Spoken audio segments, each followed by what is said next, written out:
Early in the morning of the day set for the assembly, men filled the Tejeros State House. Among them, not only the chiefs of the Magdiwang, but also men of Magdalo. Among the chiefs of the Magdiwang, apart from the Supremo of Katipunan, were the following: Mariano Pascual and Santiago Alvarez, Luciano San Miguel, Mariano Treyes Closas, Severino de las Alas, and Santos Nocol. Among those of Magdalo were Baldomero Aguinaldo, Daniel Terona, Cayetano Topacio, and Antonio Montenegro.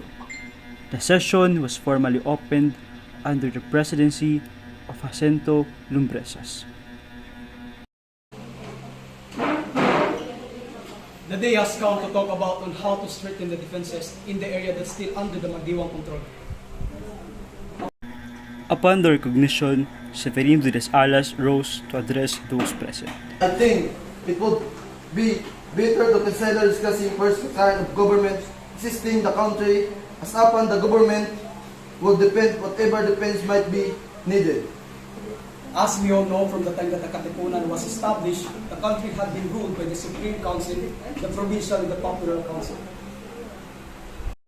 Lumbresas repeatedly called that the purpose for which the assembly had been called was one of the great importance in those critical times. When recognized, Andres Bonifacio spoke in support of Lumbresas. There is the significance of the letter E in the center of the sun of our flag. Government which stands for liberty. Neither the key in the flag nor the flag itself has anything to do with the character of government then existing, that is to say, whether it was monarchy or a republic. The Katipuneros, from the President of the Supreme Council to the most significant member, recognize the principles of union, fraternity, and equality. On this account, it was very clear that the government of the Katipunan was rigorously republican in reform. However, I am with Los Alas, unless some definite understanding was arrived at regarding the matter. The insurgents were mere groups of all colisans or much worse brutes. These last two words of Antonio Montenegro wounded the pride of Santiago Alvarez, who rose with glaring eyes and addressing Montenegro. We insurgents of Cavite, and especially of the Magdiwang government, recognize and obey the government established by Katipunan. If you wish to establish any other government more suited to your fancy, retire to your province and conquer territory from the Spanish government, and no one will interfere with you. The session broke up in disorder. But an hour later, when the passions of the adherents of Santiago Alvarez and Antonio Montenegro had been pacified, it convened against under the presidency of Andres Bonifacio, because Jacinto Lumbresa said that inasmuch as they were discussing a subject which was provided for in the call for the meeting, but which concerned the establishment of a general government for the insurrections, he ought not to be preside at the meeting, at the continuation of the meeting. Then Andres Bonifacio was chosen by acclamation to preside and continue the meeting. As you wish to establish a supreme government to direct the insurrection, abolishing that already organized by the Katipunan, I, as Supremo of the Supreme Council of the Katipunan, agree to your petition, but I must first invite you all to join us recognizing a principle upon which we must base all our decisions in decision. This principle is that everyone must respect and obey in everything the vote or decision of the majority. Those present signify their unanimous conformity that the Republic of the Philippines was agreed upon and proclaimed amid repeated and enthusiastic applause. They then proceed to the election of the following officers of the Republic: President, Vice President, Captain General, and Directors of War, Interior, State, Finance, Commerce, and Justice. Ballots were then distributed.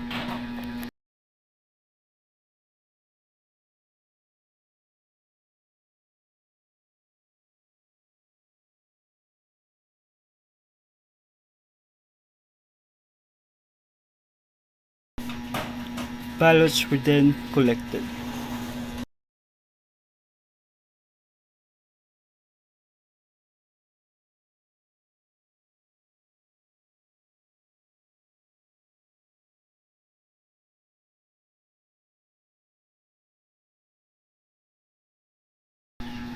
An hour later, votes were then counted. As a result of this vote, Emilio Aguinaldo was elected as President of the Republic of the Philippines, defeating Andres Bonifacio and Mariano Trias. The result was proclaimed with applause.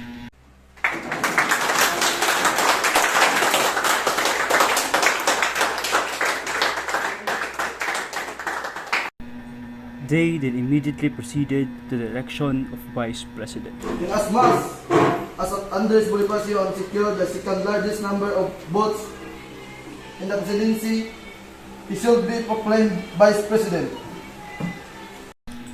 No one expressed a wish to speak in favor or against the suggestion of the Las Alas. Wherefore, the chairman ordered that the election must proceed with, and this being done, resulted in a majority of votes for Mariano Trias Rosas as against Aguinaldo Bonifacio, Severino de las Alas, and Mariano Alvarez. They then immediately proceeded to the election of a Captain General. The Secretary of the Session, Artemio Ricarte, was elected by a large majority of Santiago Alvarez. How this can happen? The voice of the majority has prevailed.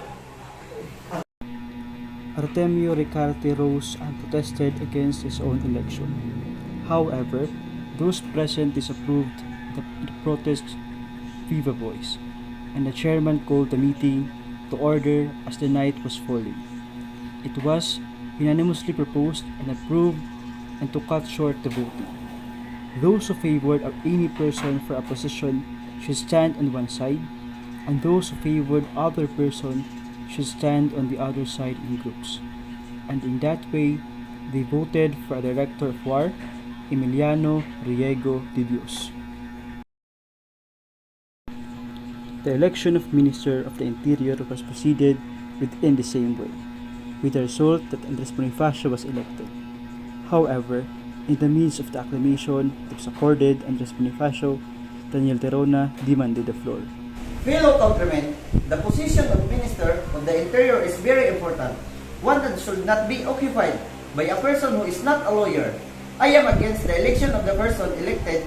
Let us vote for Jose de Losario the lawyer instead. Bonifacio's pride being wounded, he then rose and spoke before the public. Have we not agreed that we should obey the will of the majority?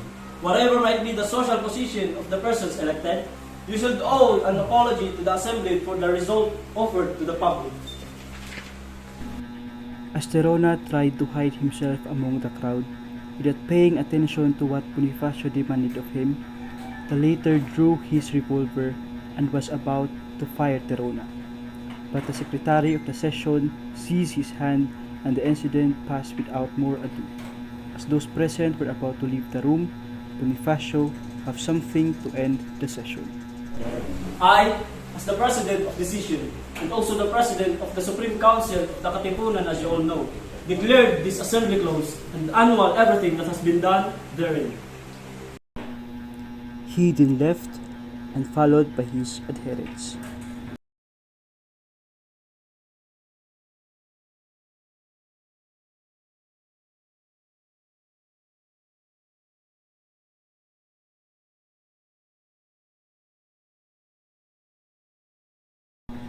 The assembly at Tejeros was finally convened on March 25, 1897. The invitation to the meeting were signed by Secretary Jacinto Lombresas of the Magdiwang Council, and he presided over the assembly. Seated with Lombresas at their long presidential table were the Supremo Andres Bonifacio, messengers Mariano M. Alvarez, Pascual Alvarez, Aristo Villanueva, Mariano Trias, Diego Mujica, Emiliano de Dios, Santiago Alvarez, Artemio Ricarte, Santos Nocon, Luciano San Miguel, Pablo Mujica, Severino de las Alas, and Santiago Relio, all of them of the Magdiwang. Among the Magdalo, seated at the head table, were Messenger Baldomero Aguinaldo, Daniel Terona, and Cayetano Topacio. Before the assembly formally started, Secretary of War Aristo Villanueva of the Magdiwang Council received confidential information. Secretary Villanueva, I have something to report, intended for you. What is it? Mr. Daniel Torona of the Magdalo function is set to undermine the proceedings of the Assembly. He has already succeeded in enjoying many among Magdiwang leaders to ally with him. I will keep that in mind, but keep this information confidential. I will alert General Apoiton, prepare his troops, in case of any sudden eventuality. For now, you may go.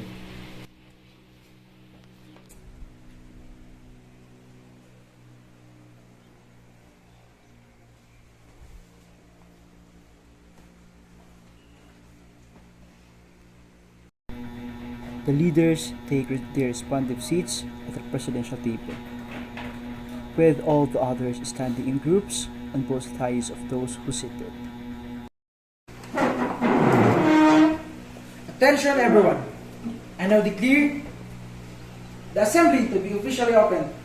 Our main discussion will be centered around how to bolster the defenses in the areas still under the Magdiwang control. When recognized, Severino de las Alas spoke. I think, Mr. Chair, before we are going to discuss some, just minor details, why not let's tackle first the major issues that somehow we could convert in this meeting. Like, for example, issues such as what kind of government we should have and how are we going to establish this management or this government. And once we make a decision regarding the issue, then the problem regarding the defense will be solved. Just simple as that. As the initiator of the revolution, the Katipunan now holds authority over the islands. It has a government of law and well-defined program.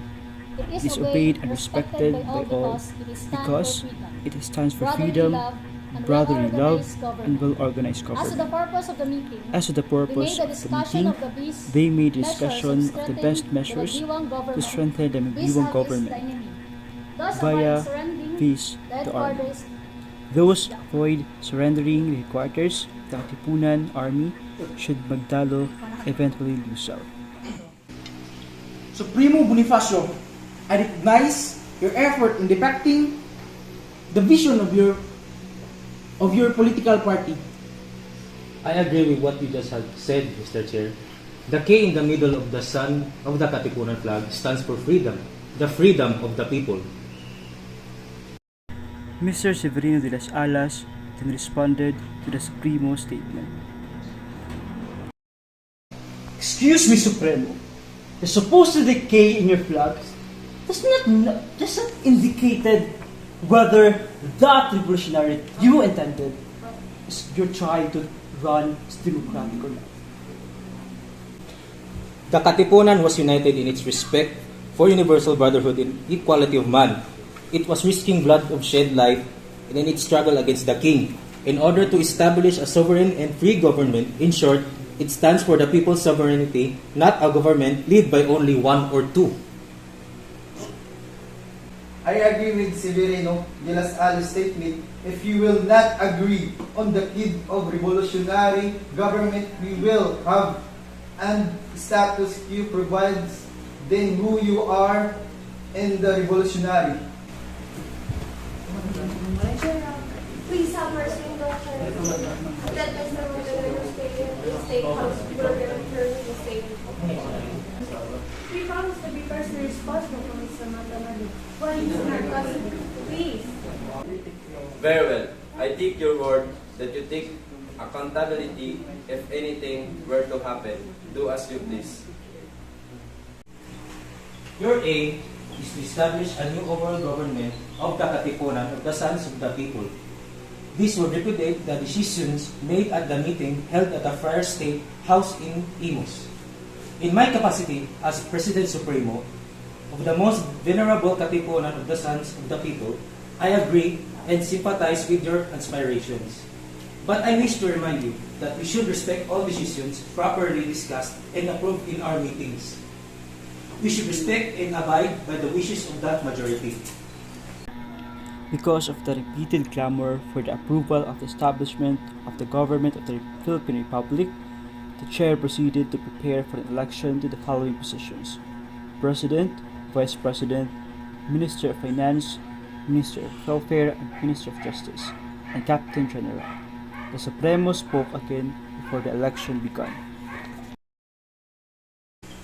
I believe that the candidate who would get the most number of votes for each position should be the winner, no matter what his station in life or his educational attainment. What should matter is that the candidate had never been a traitor to the cause of the motherland. The Supremo Bonifacio appointed General Artemio Ricarte as secretary. Then, with the help of Mr. Terona, he distributed pieces of paper to serve as ballots. Despite being warned of the possibility of it being an unfair election, Supremo proceeded business at hand as if nothing unusual had happened.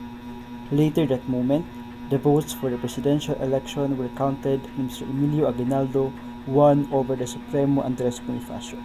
The people celebrated and the newly elected president acclaimed applause and shouts, "Mabuhay to Supremo Bonifacio."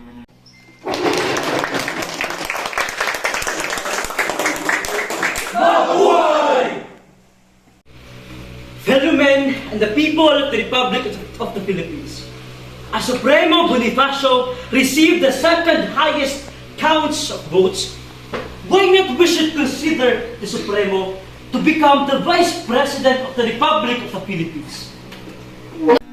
No one signified their approval or disapproval. Forget it, Severino. Let's us just continue the election. Mr. Mariano Trias won over Mr. Mariano Alvarez and Andres Bonifacio for the vice presidency. General Vivora was elected captain over General Apoy, a position where she felt too big responsibility to accept. On March 22, 1897, the Magdiwang and Magdalo chapters of the Katipunan met at the Friar State House in Tejeros, a barrio of San Francisco de Malabon. A convention was held in order to settle the dispute between the two councils, the Magdiwang and the Magdalo, to decide what type of government should be installed. Greetings of peace. As the concern, we should keep or maintain as a republic, and we should consider and respect the will of the majority on whoever is elected into office. During the elections, Andres Bonifacio was nominated for the position of president, but lost to Aguinaldo. He was again nominated for the position of vice president, but lost again. At last, Bonifacio honorably accepted the losses. Finally, he was nominated for the last and lowest position of Interior Secretary.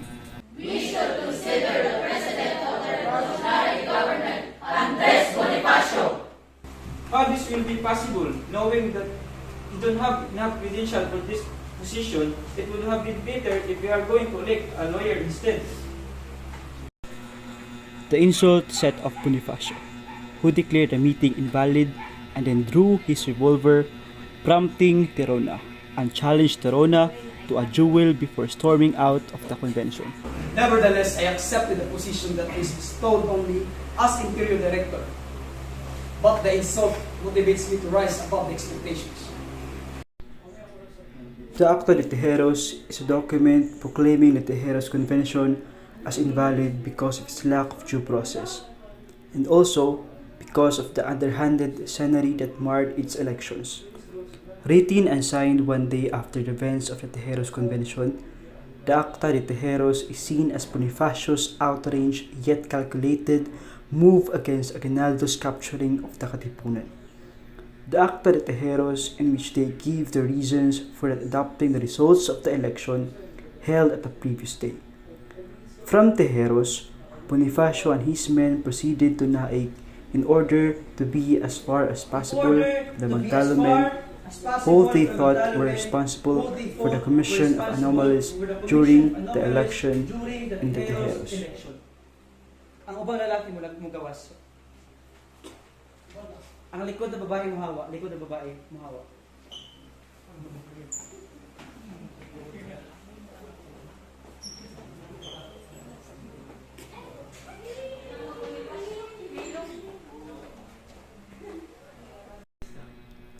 Aguinaldo, wanting to bring back Bonifacio to the fold, sent a delegation to him, persuade him to cooperate with the newly constituted government. But Bonifacio refused to return to the revolutionary fold headed by Aguinaldo.